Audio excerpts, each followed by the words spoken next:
I am Roberto Teekah. I'm a visual artist and a fashion and costume designer.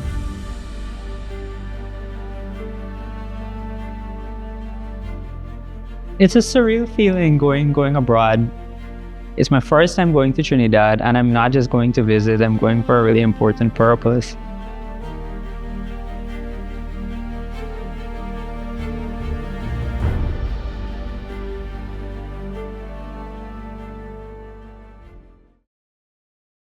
My journey in art, I would say, it started mostly in high school. Of course, growing up, I've always been interested in art, but it really blossomed in high school. I started to take art more seriously, and I saw it as a serious pursuit there. We studied a lot of art history and the art movements and so on, and it really resonated with me. And the program there and also the art teacher there, they were very serious, and it helped me to take art seriously.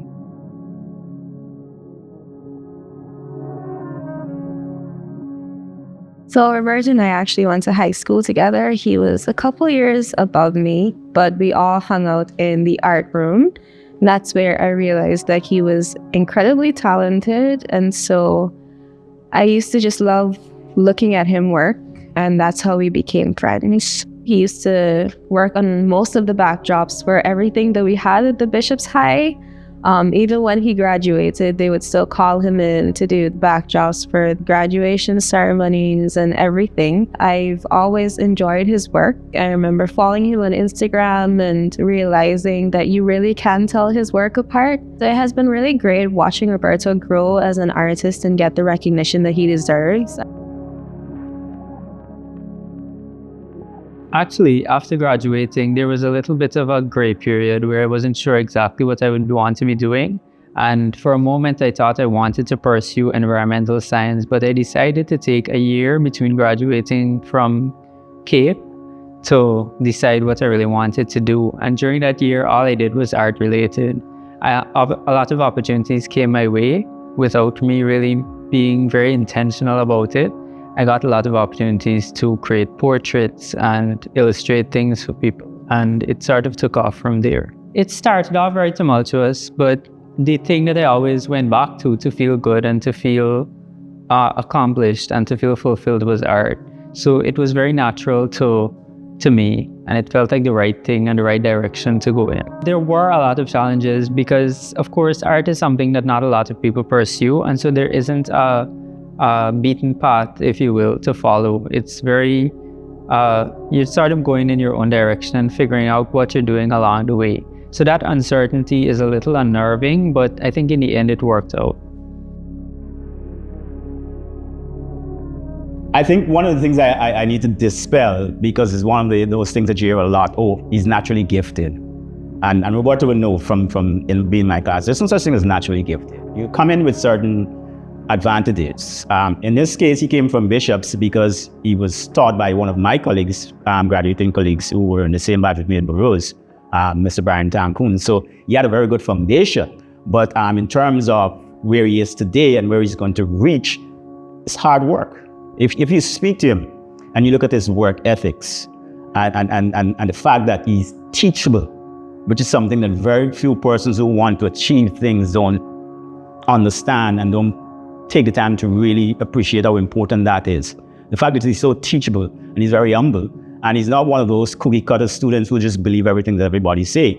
He goes and he does his own research, investigation, he would ask questions and that kind of thing. And I think most persons tend to think because he has that quiet demeanor that he's a pushover and a rollover, but there's a lot of work that goes in the background that I know that a lot of persons don't appreciate, and that's one of the reasons why I'm not surprised where he is at the moment.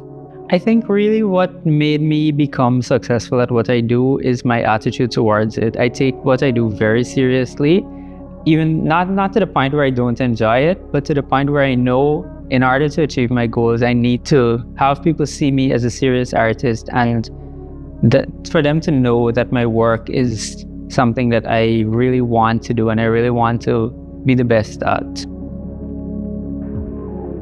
Technically, I have been painting and drawing for much longer than I've been working in fashion and sewing and so on. But I think really when you look back at a lot of my work, you can see the fashion influence because it's something that I've always been fascinated with. And When I started Burroughs, what I was really excited about was the fashion program and the introduction to textiles and textile art and that sort of thing. So it really opened up a whole new world for me, because before starting Burroughs, I didn't even know how to use a sewing machine. And I learned in a very short amount of time. It was during the pandemic, actually, that I learned how to use a machine. And to be honest, as soon as I learned, it was just smooth sailing from there, because I had always been studying fashion and learning about how certain garments are cut and how certain fabrics flow and so on. So once I had those basic skills, I just ran with them. When I got into pageantry, for my second pageant, I was trying to think about what I would wear for my talent outfit. And I remember I was doing a piece called Guyana. I was doing an arrangement of Jackie Jackson's song. And I remember speaking with my mom and trying to figure out what would be the best outfit. And we were both like, hey, what if Roberto does something? Because I'm like, he's really good at painting. And what if we did a painted outfit? And I thought that would be something that would be very unique and that would actually be able to capture the essence of this song. And I remember speaking with him, and he crafted the entire outfit from scratch. Actually, this is the top for my first talent piece, well, second actually.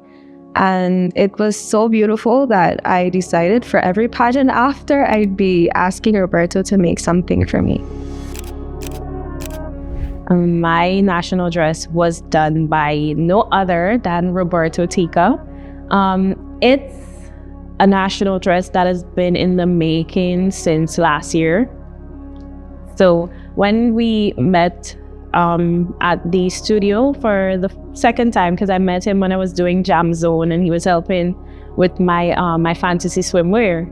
And when he showed me the concept, I was immediately excited and I was just waiting to see it in the flesh. So I would have to say that Roberto really did a great job. And I knew from the inception that we were going to get best national dress, because come on, it's Roberto. The thing is about paintings and sculptures and so on, they can be very static. They don't have to be, but oftentimes they are. But in terms of fashion, there's this aspect of performance and movement and activity. And so it adds a whole new dimension to the art. And I see fashion as art, especially in the work that I do. I see it as moving sculptures and living pieces of art. 3 years ago, Seishonen Guyana was an idea that Rafaela Oviedo Pita would have reached out to me. Originally, she had wanted to do an anime and comic convention. She had this idea from her customers at her online manga store. Mangas, the Japanese books that inspire a lot of the anime that we know and love. And from her customers, they were telling her that we really need an anime and comic convention in the country. And at that time, when we were talking, there wasn't any. So we're talking about it, and she was telling me that she's really interested in hosting an event. And we talked about the different names that we could possibly have. We had terrible names to begin with. We had like GuyanaCon and Guyana Anime, just the worst names in my opinion. But eventually we landed at the name of FumaCon. Fuma is an indigenous word which means fire. So the event name is actually FireCon. We wanted something short and sweet that is very easy to say and it's SEO friendly. So we chose that name, and then what we would have done, instead of hosting a large event, we wanted to test the market. So we talked about different venues, we talked about activities, branding, etc. And we actually landed a smaller event called Summer Festival, which we would have hosted at Bookland Gardens on July 27th, 2022. So through that event, we saw that people were genuinely enthusiastic about it, through entrepreneurship and of course the activities. At that smaller event, we had trivia, we had cosplay, we had a meat bar, and different activities within the realm of anime and cosplay that people were interested in. At the Summer Festival, we would have launched a poster for FumaCon, and the first FumaCon was held on November 27th, 2022 at the Guyana Marriott Hotel, which as of today, we've hosted 3 years in a row.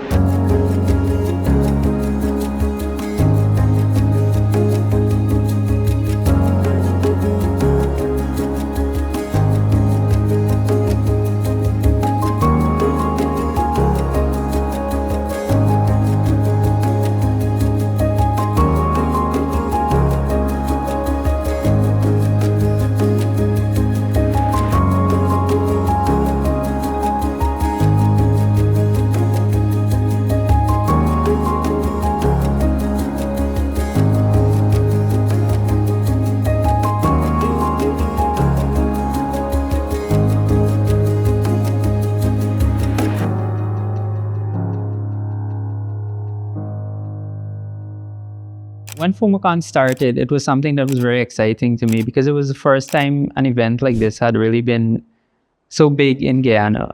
And it was an opportunity for me, a designer, someone who could create garments, actually wear those garments and to sort of do everything. So from sewing to painting to detailing, everything, I like to be involved with that. And to actually be able to wear and model the work is also very exciting. So with FumaCon and the world of cosplay being at my fingertips, I decided I really wanted to be a part of this.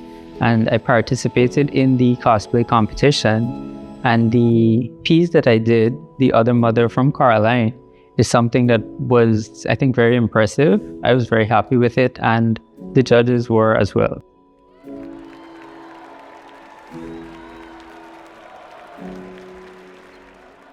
I'm going to be very honest. I was so upset that I didn't see his performance on the day of the event. I was busy cutting a staff out of a corset, whose name I will not mention.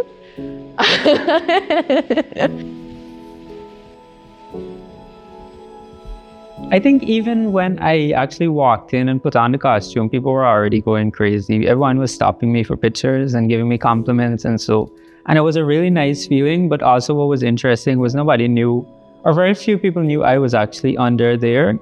So it was an interesting experience. It was almost out of body. So what was really interesting is Caroline is this very strange movie. It's very interesting. It has a very loyal following, and there really aren't that many movies like it. So it uses stop motion animation, and so all of these characters were physically built in miniature. So to sort of take that miniature puppet of the other mother and to create it to scale in this larger than life form, it was something that was very exciting to me and something that I really wanted to create. So I was able to use a lot of the puppetry techniques that were actually used on the puppet, but just enlarge them and make them work for the human body. And I used a lot of historical fashion techniques in terms of the crinoline layer that held the skirt open and actually hid my body underneath. So that was taken from like European history.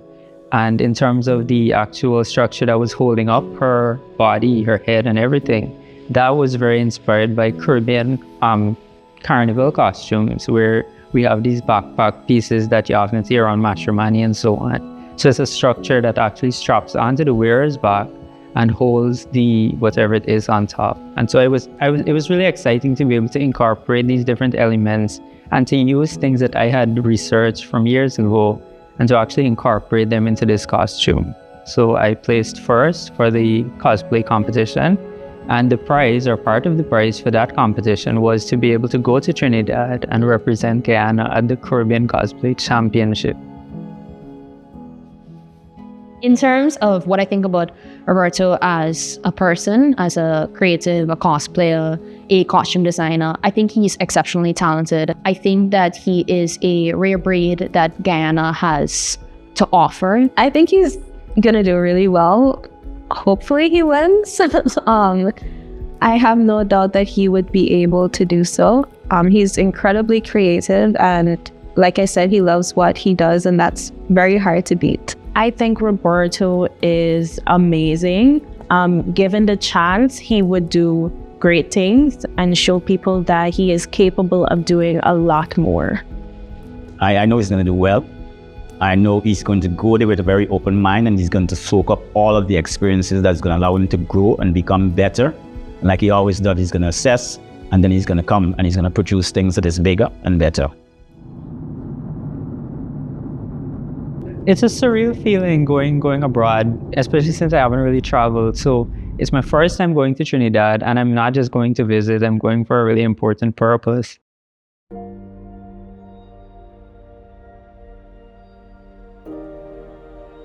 Okay, so that's organized by a Trinidadian business called Alias Entertainment.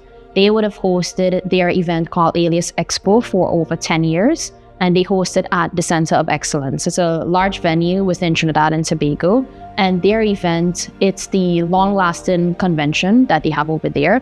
And it's also the first to do several days for their event.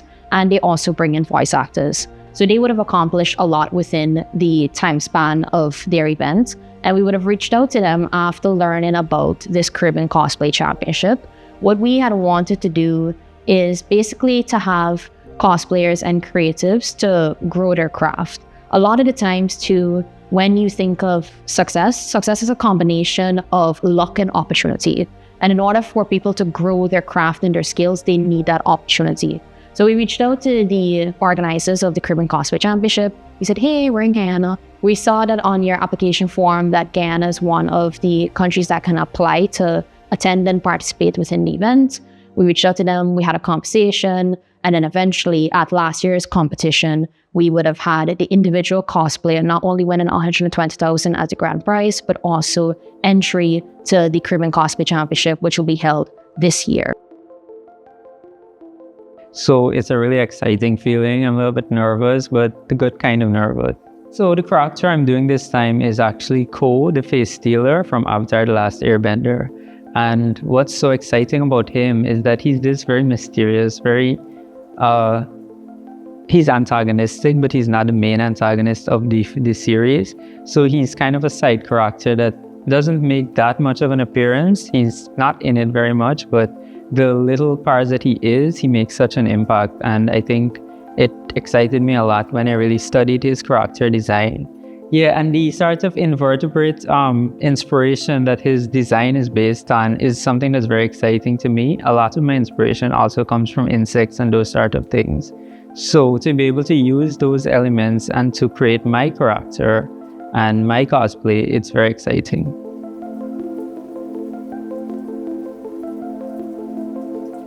I decided to cosplay Ko, the face stealer, for several reasons. For one, his incredible character design. I really love the invertebrate inspiration.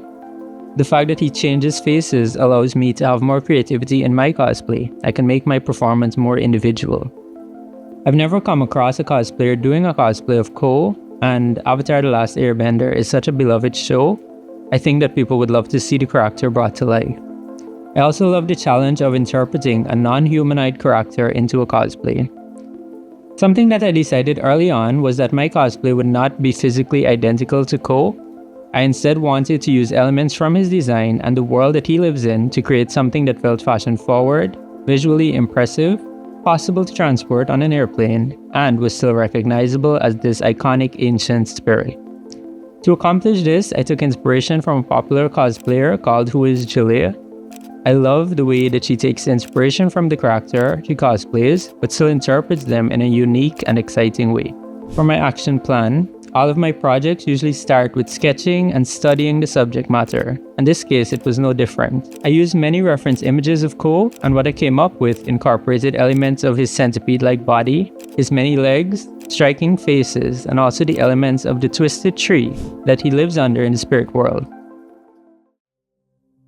And you can see those elements in my outfit, but there are also those armor-like elements in terms of my shoulder piece and the bodice piece that I'm wearing. It has those kind of segments that you see on centipedes. Of course, there are all the legs and the appendages that centipedes have. And the headpiece, I think, is really a really impressive part of the costume. It has this unique design that Ko has, where it's like almost like an eyeball or eye socket, and the face is right in there, so you can kind of see it on the piece right here.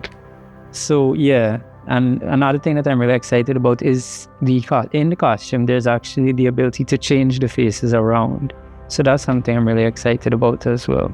For the competition, to be honest, I'm excited to see what the other cosplayers are doing, because I don't really know. It's a competition, everybody's keeping stuff to themselves, so I'm really excited to see that. But I'm also excited to see the audience's reaction to my cosplay, because I also have been keeping it a secret.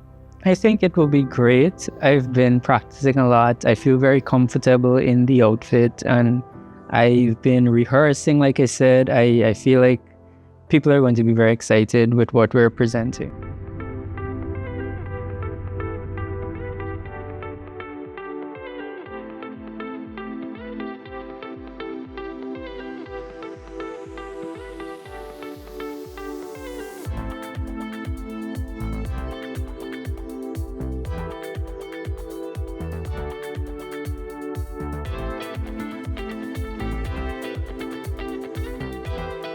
On the first day, we were able to visit the venue and begin rehearsals on stage. One of the highlights of this day was being able to finally meet the other competitors. There were representatives from the Bahamas and from Trinidad and Tobago.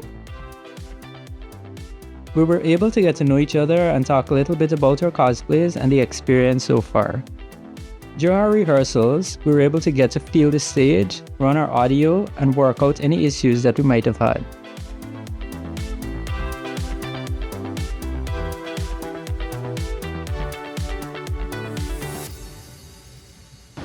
Okay, Roberto, first day the anime convention. How do you feel that? I'm good. I'm here to look around, get to see people, meet people. How do you feel about your costume? This? Yeah. This is like natural clothes to me. Like every day. Alright, how y'all feeling? We're good. We're good. Excited to buy things, meet people, interview some trainees. Day 2 was one of the busier days for our weekend. This was the day that we set aside to visit the convention and later in the evening attend the cosplay Met Gala.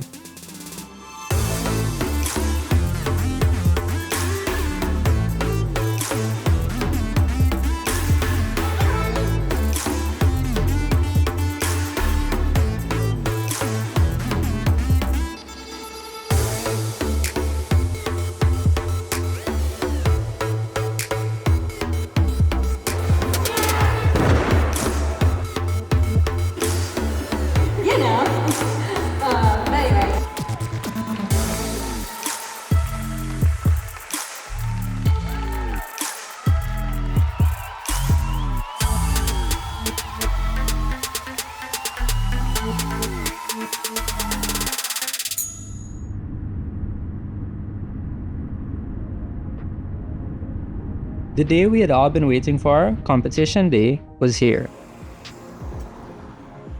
We had an early call time on competition day since we were expected to have another final rehearsal as well as be prepared for preliminary judging. For this rehearsal, we were able to run our full performance in full cosplay. This was our dress rehearsal, so we did the entire run through in costume with music, with video, and it went really well. I got to use the stage, I feel really comfortable on it, and I also got to see the other cosplayers compete.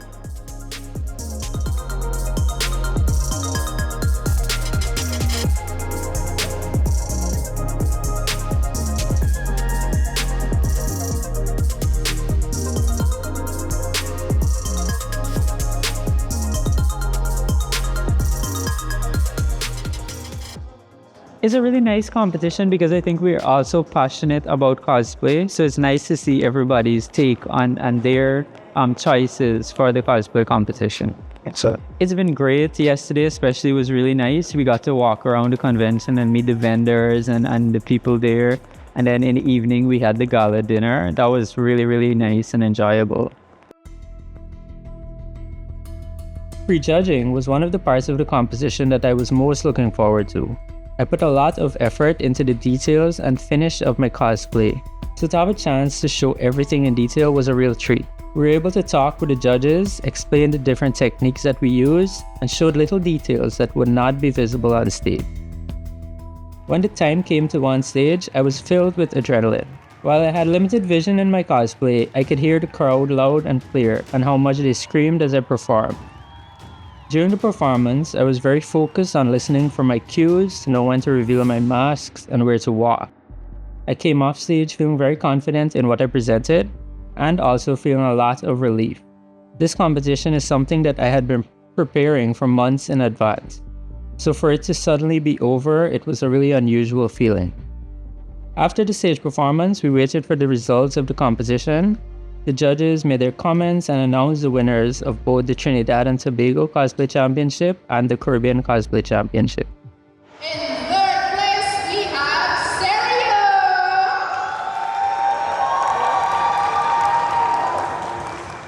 In second place for the CCC is Rio de Roberto.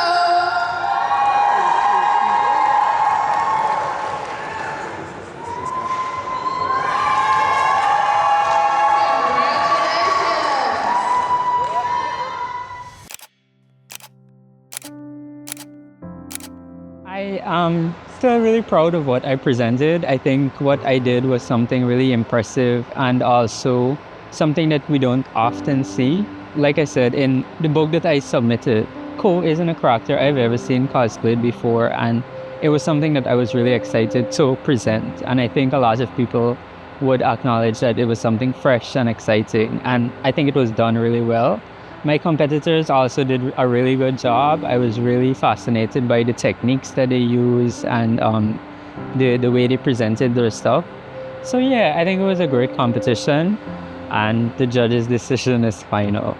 I think it was a very valiant effort on Guyana's part. We put a lot of hard work in it.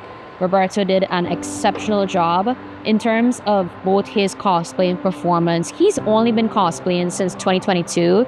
And the amazing thing about Roberto is that every single costume, gong, or even a painting that he would have done in the past and leading up to that, he has constantly improved himself. So I think that's something that we should always recognize and applaud from him. I think that's something that our team is grateful for. We had a really good first representative. And I think with our team being here for the first time, seeing the venue layout, seeing how the different cosplayers basically enact their performance, and also having a first-hand experience with judging will enable us to produce a better event, and most importantly, bring local cosplayers here at the Caribbean Cosplay Championship to represent our country proudly. I think it's great that we got a strong placement, and I think people would see the quality of work that we can do. And I know there are so many young cosplayers and other creatives in Guyana who would do a really great job if they were given the same opportunity I was given. Even if I were given the opportunity again, I think it would be a great opportunity, and it would be really exciting to see what we present and what we create, because Guyanese creativity is really and truly unmatched. There's nothing like it, and our ingenuity and our ability to work under pressure and in an environment where things aren't always conducive, I think the work speaks for itself.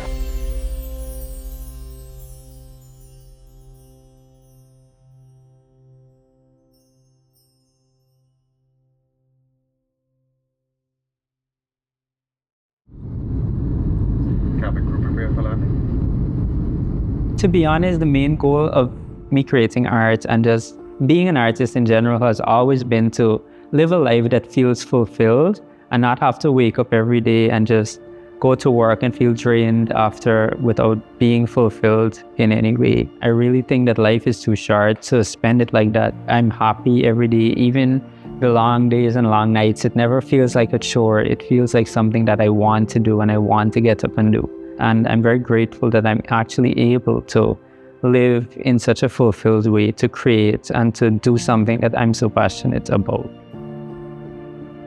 I feel like within the last couple of years, there has been a tremendous change when it comes to the creative industry, because a lot of people have been changing their mindset when it comes to the creative industry. We've been fighting the battles. We have been, voicing our concerns on many platforms directly. And I think that within the next couple of years directly, given the fact that we do have a clear idea of where we want to be as creatives, we could be able to get there. I believe that Guyana has a lot to offer when it comes to the arts and the talent of our youths, and when it comes to creativity, because we have seen a lot of Guyanese youths come forward and showcase what they have to offer. And I believe that maybe if there were a lot of persons that pour into their confidence, they would be able to showcase more of what they have to offer. I would just like to say that I would appreciate it if everyone would pay attention to our youths and pay attention to the creativity that we have, and just support them and give them the confidence and support that they need to go forward and pursue bigger things. I want to see artists be respected to a level that they can be able to really depend on their artistry as a stable means of pursuing a career. Art is so important, and artists are important because what they do is not just the creative aspects of things, it's the way they approach those things. That's what art does. It allows us to be able to take the simple, shine it, and and place it in front of others and help others to see things in a very different way. And in that way, you allow persons to start doing a little more introspection and start questioning themselves and start believing and start recognizing that, okay, this is something that I can do. Because at the end of the day, all of us has been influenced and inspired by someone or something that we would have seen, heard, read somewhere along the way. And that would have given us some kind of courage, maybe in a time of sadness, some amount of joy, maybe in a time of despair, some amount of hope. Maybe in a time when you think, well, okay, I'm not good enough to do this, somebody would have said something or you would have seen something that would have inspired you. The main advice I would give to people is to keep doing what you're doing. You might not always be supported or awarded for it, but once you know to yourself what you're presenting is something that is of a high standard and can be matched in terms of the originality, creativity, and how unique it is, I think that's something that you should be proud of and strive to do.